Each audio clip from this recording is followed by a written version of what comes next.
Hello everyone, and welcome to the second, more planned episode of Kurt Buckman's Fishing Fusion.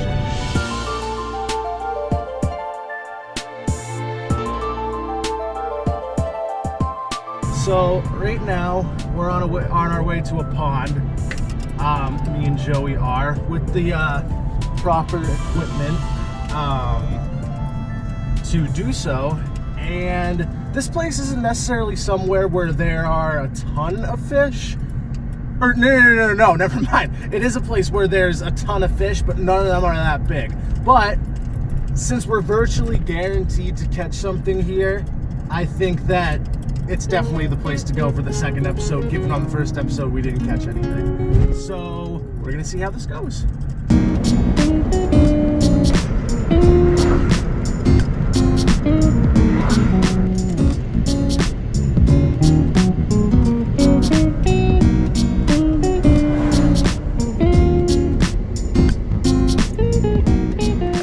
Unlike last time, I actually got the proper equipment and I'm prepared. I have some rods that I've had for years.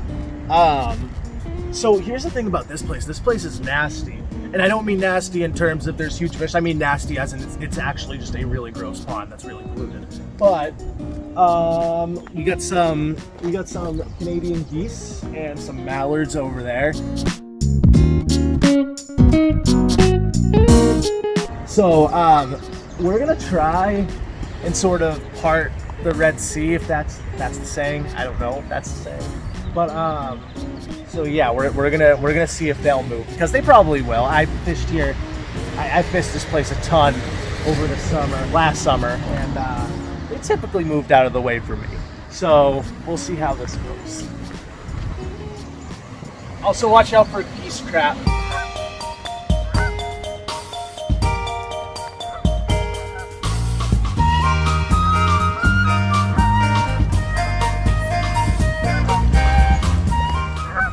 So, wasn't attacked by an animal this time for this episode. That guy's looking a little bit aggressive, but yeah. He looks like he's the dominant male or whatever, so but he's moving.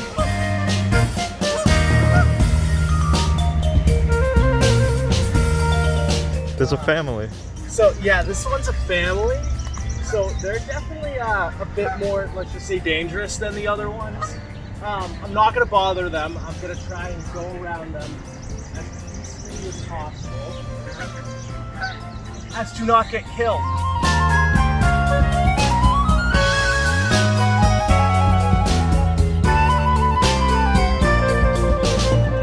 So, we made it through there with fairly little resistance, other than that family where I almost cracked my pants. But today, let me show you what bait we're going to be using. Nothing huge. Some fishermen might look at this and think this is pathetic, but for the fishing here, it's really not that big a deal. Plus, I know this works. This is a little Rebel grasshopper. It's very small, but it's also very effective. I've caught hundreds of fish on this thing. So what I'm going to do is I'm going to cut the old line off because there's still some leftover line on there. Got a trusty pair of KVD pliers. These things come in handy. So what I'm gonna do on the knot, and then so how I tie my hooks, I like to call it, I'm pretty sure it's called a Texas knot or something. It's a very secure knot, and I've seen other people use other knots that leave a little bit of line hanging, but no, we don't do that. We don't do that on KBFF.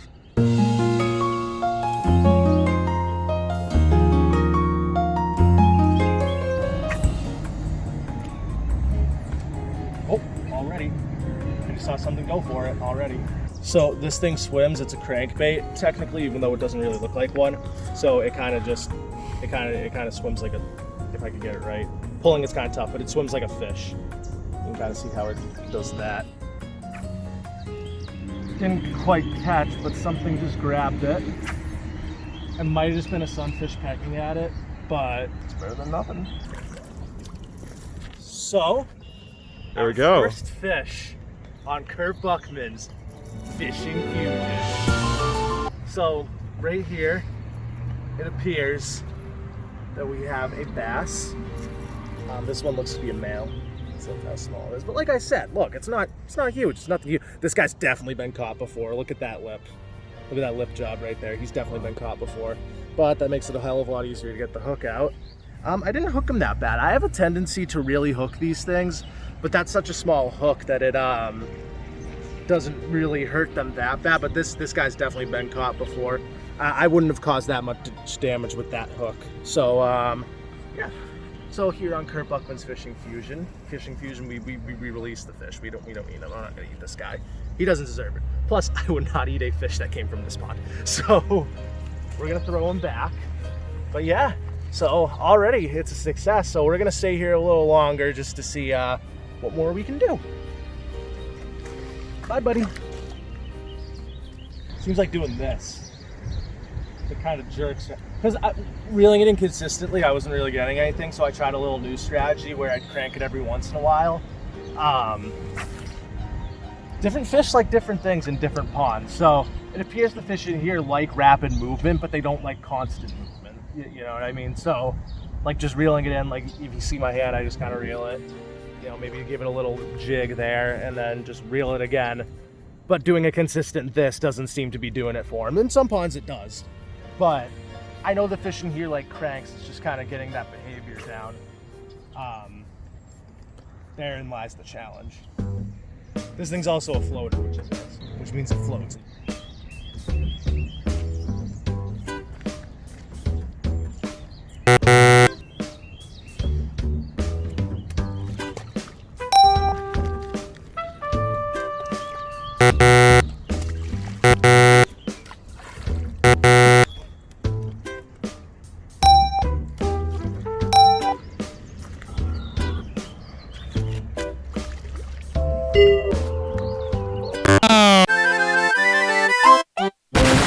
So there's no way in hell I'm gonna change this, because why would I if I just caught something on it? There's a number of people who catch something on something and then they decide to change it up, which I don't really necessarily understand, because if you're catching stuff on something, then why on earth would you change it? You know what I mean?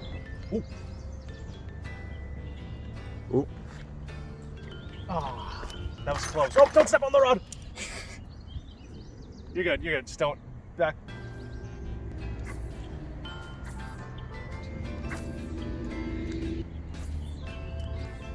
Ooh. I hate my life. This keeps happening to me. It keeps happening where they strike it, but they just don't stick. You'd think fishing all my life, I'd have really quick reflexes when it comes to that stuff. Nope. So as potentially funny as it may be, me getting attacked by a goose, I really should stop going through there, because I went back there to get my phone because I forgot it, and they're becoming less and less scared of me. So, you know, this episode I want to focus more on the fishing and less me getting attacked by animals. So we're gonna stop going through the geese over there, because it seems like they're just chilling and I really don't want to bother them again, and it's even for their sake too. You know, I feel bad kind of intruding on their home a little bit. So I said earlier, if it ain't broke, don't fix it. But yeah, it's broke. I'm not catching anything on that. So we're gonna try using a good old-fashioned Senko. These are my favorite kind of bait to use. Very, very standard. I'm gonna switch this one out, but very, very, very standard. They just catch fish, man. You know what I mean? Like, they just catch fish, like they do. Maybe not in this lake, since these are a bit big for the fish that are in here. But in general, the best thing that I could tell you about Senkos is they just catch fish. Because you see how that thing went like 2 feet?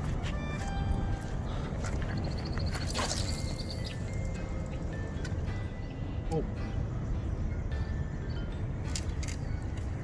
Oh. Crap! Oh my god, that would have been awesome, and that was a good tug too. Well, we're recasting it in here. I was just like, oh my god, I'm about to get an awesome fish. Like an awesome fish.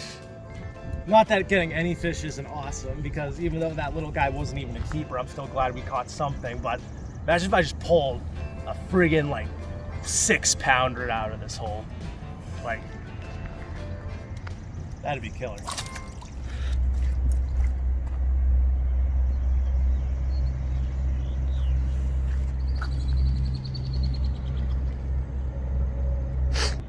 I don't even know what to say. There's nothing to say. It's just, it happens sometimes, and I get really sad about it, and I don't like it, and just casual. Did you ever? Why do we continue to exist on this plane? Why do we do this? Why do we fish? Why do we decide that we're going to pull fish from their homes for no apparent reason just to put them back? Why? Why, Joey? I pose this question to you. Yeah, I'm really good at casting. I really wish I was good at catching fish. Like, I really, really do. You can't script that.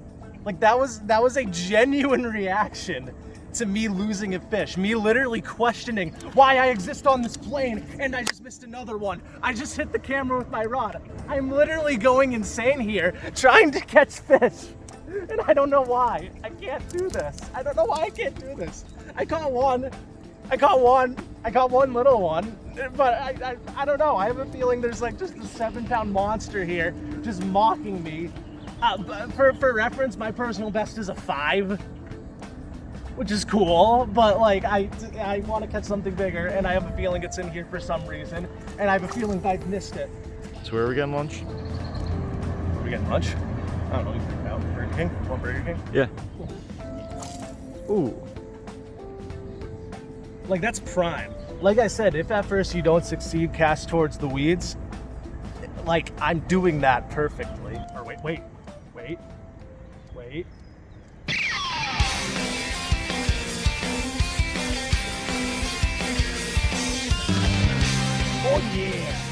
Oh yeah. No!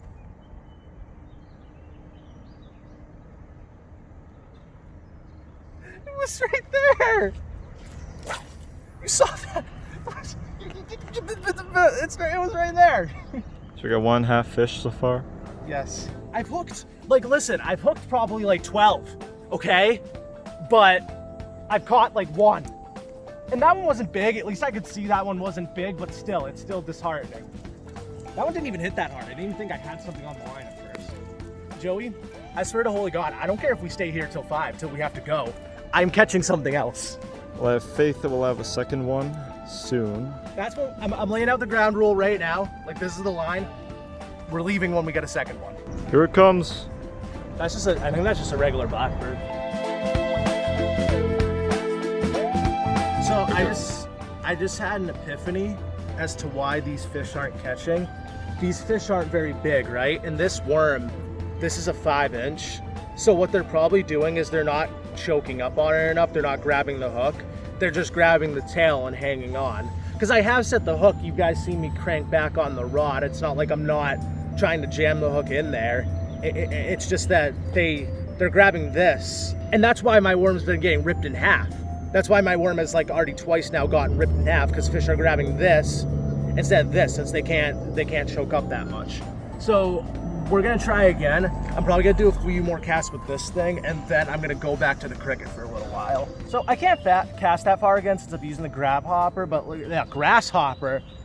But damn it, at least I can catch something on this thing. Like.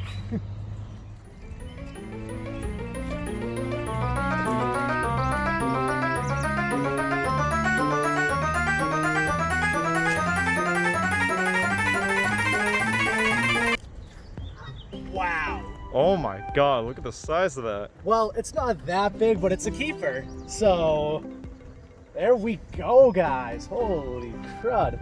Look at this. Oh my God. Look at this thing.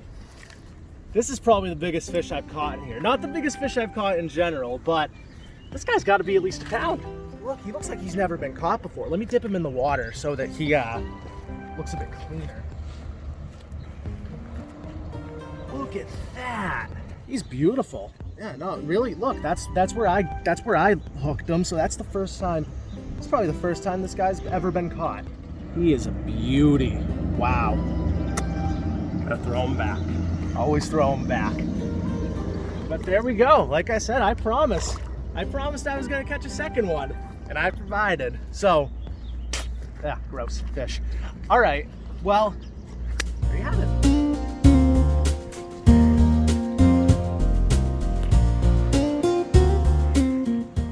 We gotta hurt them.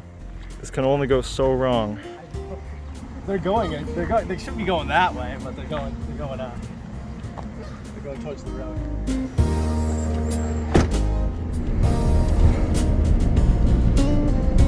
That concludes episode 2. We actually caught something this time, a keeper. I was not expecting a keeper this time, but we did. We actually caught a keeper. We actually caught something over 12 inches. That's a keeper, if you don't know. Very exciting. Gives a lot more motivation to do more. And hopefully next episode, I want to get out on the boat eventually, on my dad's boat, since that's wicked cool. And the place we go, like I said, that place we're guaranteed to catch something. This place we're guaranteed to catch something, and we're guaranteed to catch something pretty big. So hopefully that works out next time. So yeah, thank you everyone for watching the second episode of Fishing Fusion. Make sure to follow our Instagram because we have that now at KB Fishing Fusion. And yeah, we're getting lunch right now. We're at Burger King. Gotta practice our proper hygiene here. And yeah, we'll see you next time.